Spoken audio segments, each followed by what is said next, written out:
Moise was howling with pain, doubled up and holding on to his stomach. The 12-year-old boy facing him wiped the blood off his nose on the sleeve of his torn shirt and swung the tennis racket in his hand to hit Moise on the leg. Moise let out another scream and straightened up. With disbelief, he looked at his brother younger by 2 years, who was hitting him with the same racket that Moise had brought there. This was the third time they had fought this week, and every time it was his younger brother who started the fight. He and Moise had never had a good relationship and had fought since childhood. But their quarrels had been mostly verbal and included threats, but of late they had become physical. This is what happened today. They had come back from school together. When they got down from the car, the younger brother roughly dragged his bag out of the boot as Moise was picking up his school bag. In the process, he bruised Moise's hand, making him wince with pain.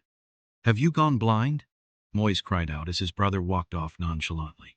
He heard Moise, turned round, looked at him, then opened the front door and walked into the lounge. Incensed, Moise followed on his heels. "The next time you do anything like that, I'll break your hand," Moise shouted. The younger boy took his bag off his shoulder, put it down, and with hands on his hips, defiantly faced Moise. "I will, so what will you do? Break my hand? Have you the guts? You'll find out if you repeat what you did today." Moise headed toward his room, but his brother stopped him, grabbing his bag with all his strength. "Now tell me now." He flung Moise's bag down. Flushed with anger, Moise picked up his brother's bag and hurled it away. Without a pause, his brother landed a sharp blow on Moise's leg. Moise lunged at him, punching his face, and his nose began to bleed. Despite that, there was no sound from the younger boy. He grabbed Moise's tie and tried to choke him. Moise retaliated by grabbing his collar. There was a tearing sound as the shirt ripped. With all his force, Moise hit his brother on his midriff so as to make him lose his grip on him. "Now, I'll show you. I'll break your hand." Shouting and abusing, Moise picked up the tennis racket that was lying in corner of the lounge. The next thing he knew was that the racket was in his brother's hand and was swung with such force that Moise could not save himself. Blows rained down on him, on his back and legs. Their older brother came into the lounge in a fit of rage. "What is your problem?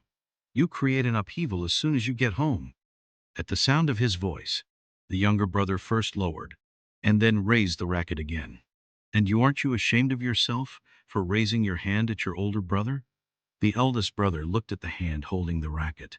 "No," he retorted, without any remorse. He threw the racket down, picked up his bag, and walked away. "You will have to pay for this," Moise called out after him, rubbing his sore leg. "Sure, why not?" He gave Moise a weird smile. "Get a bat the next time. It was no fun hitting you with a tennis racket. No bones are broken. Check out your no sight's broken for sure." Furious, Moise looked towards the staircase where his brother had been standing just a while ago.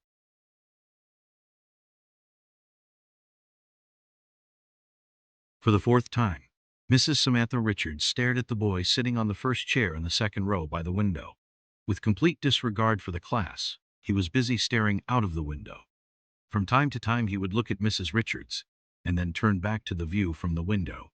This was her first day as biology teacher at one of the international schools in Islamabad. She was a diplomat's wife and a teacher by profession. They had recently arrived in Islamabad. At all her husband's postings, she had taken up teaching assignments in the schools attached to the embassy, continuing the syllabus and teaching schedule of her predecessor, Miss Mariam. After a brief introduction to the class, Mrs. Richards began explaining the function of the heart and the circulation system, and drew a diagram on the board. She looked at the student who was looking distractedly out of the window, and using a time-worn technique, she fixed her gaze on him and stopped speaking. A hush fell over the class. The boy turned back to the class. Meeting his gaze, Mrs. Richards smiled and resumed her lecture.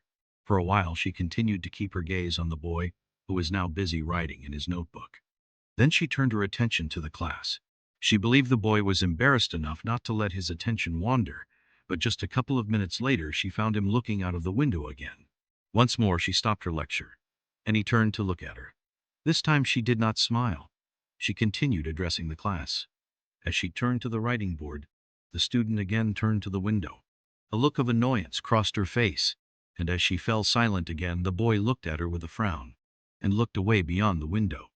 His attitude was so insulting that Mrs. Samantha Richards' face flushed. Salar, what are you looking at? She asked sternly. Nothing, came the one-word reply. He gave her a piercing look. Do you know what I am teaching? Hope so. His tone was so rude that Samantha Richards capped the marker she had in her hand and slapped it down on the table. If that is so, then come up here and draw and label this diagram. She erased the figure on the board. The boy's face changed a myriad colors. She saw the students in the class exchange glances.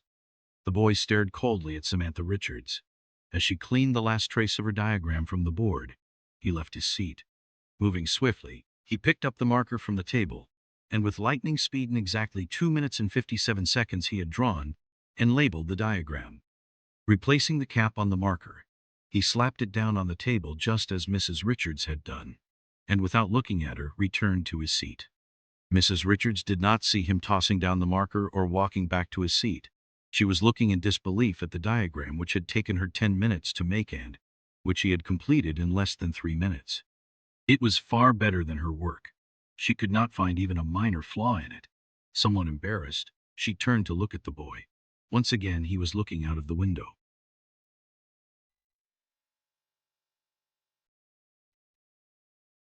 Wasim knocked on the door for the third time.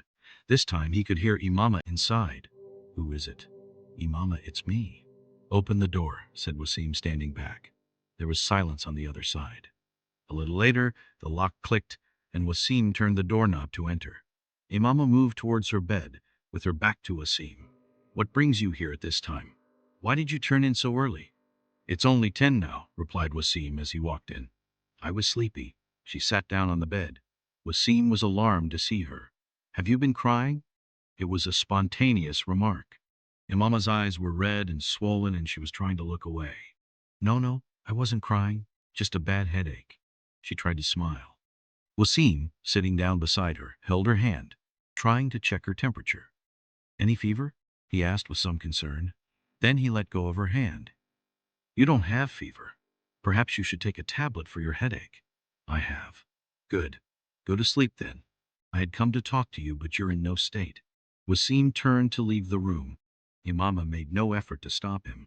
She followed him to the door and shut it behind him.